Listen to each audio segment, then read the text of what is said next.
Hi guys, welcome back to the review room, and today we're going to be reviewing Devil is a Liar. So this movie is a 2025 production, and the title is The Devil is a Liar, basically. And it happened to be number one on Netflix for quite some time before it was demoted by other movies. But why did it do really so good? Well, what would you do if someone you loved took everything away from you? Your money, your career, everything you took years for you to build. Would you look at them and say, and let it go, or would you take revenge? But that's the thing with this movie. It's not your typical revenge film, although there's a lot of people saying that it is. Well, I think it was more than that. And so, well, let me give you guys a quick summary. This movie is about Adaora Phillips. She's the one that the story revolves around, and she is a woman in her 40s who is unmarried, and everybody, her sisters are getting married. Her stepmom uses that being single to taunt her basically every single time, every single chance she gets. And so Adaora is like, well, she goes on dates, unsuccessful, and then she meets this man, a charmer basically, and he charms her. She falls in love with him, but he just had, he came with an agenda, and he finally succeeded. He was able to take everything away from her. I mean, everything. I don't want to spoil it for people who haven't seen it, but basically what the movie was just revolves around is he took everything away from her, and she, in the end, got revenge. That's the premise. That's the entire premise. But I assure you, it's more exciting than it sounds because I liked it. I would rate this movie an 8 over 10. If you follow me on Instagram, that is what I rated it, an 8 over 10. And I'm not going back on my word. I'll let you know why. But it was rated a 7.3 on IMDb. It didn't do well on Netflix. I think it's 5.5 over 10 or something. I don't know why. Anyway, so what works for me in this movie would be the production value. You will just know that a lot of thoughts, a lot of effort was put into making this movie really, really good. And you will know that from the writing, because one of my favorite writers wrote this movie, and that is Tunde Babalola. Tunde Babalola has written some of the biggest movies like Citation, and I think Anikulapo. He's a really, really good writer. I think he works hand in hand with Funmilayo. So yes, he knocked it out of the park. I loved the writing. I loved how I love the writing, I love the cinematography, the camera movements, and it was just really, really good. It was nice production, the costumes, everything.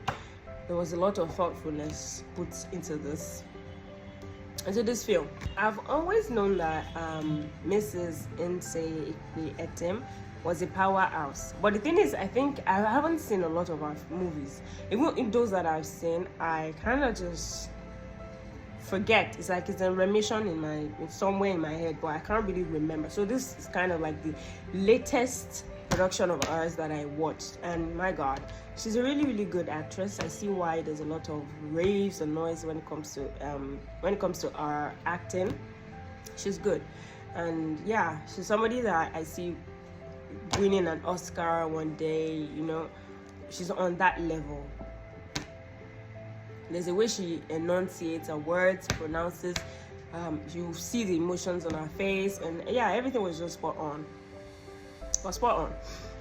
Also, the supporting cast. There was Nse Isime. Who else was there? Tina Mba. There was Caroline Danjuma. There was the co-lead, James Gardiner. And yeah, everybody just did so well. But all spoke so well. They had this finesse, they had this class. It was beautiful.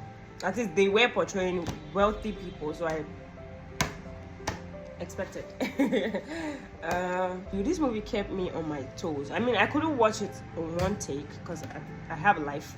And so I happen to watch, like, I'll pause it, do what I have to do, and come back to it. Every single time I paused it, my mind was there. I knew I had to finish this movie, what happened in the end. And I think that is very, very important when it comes to any production. You have to be able to interest the audience. That's all that matters. Because if you can't do that, then definitely you would have a worthwhile production. People would watch. And that's what happened. I just couldn't I needed to know what happened. So the suspense is one part of it that they got right. I feel like the first and second part of this movie was not rushed. It took its time. We saw the lead actors evolve. Even the ones that would evolve from being nice, all nice, to being completely evil, and in their villain era, we were able to see that. And those who were going to get betrayed, we saw that as well. But the third act, speedometer, yeah, like they were just running. Where are you going running to? Where are you running to? But anyway, I liked the first and second act too. I think it tackles societal issues, especially in regards to being a single woman or a single mother in this society. But then it didn't fully explore those themes, just rushed past them. Hey, it's there. And then it just skipped over and went straight to the revenge part of the movie. So those, I feel like they could have done better with those themes. And yeah. Now, what did not work for me?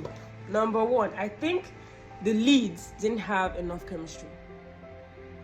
Especially James Gardiner. He was a bit rigid in the movie. There was no character complexities. We didn't see him fully blossom into the evil person. The moment he appeared in that movie, everybody knew that this is the villain. This is somebody coming to ruin our life. So there was no intrigue regarding that. We didn't see him being a lover boyfriend, then changing for, and they were like, what the we all guessed that, he's going to deal with this. They rushed through the trauma.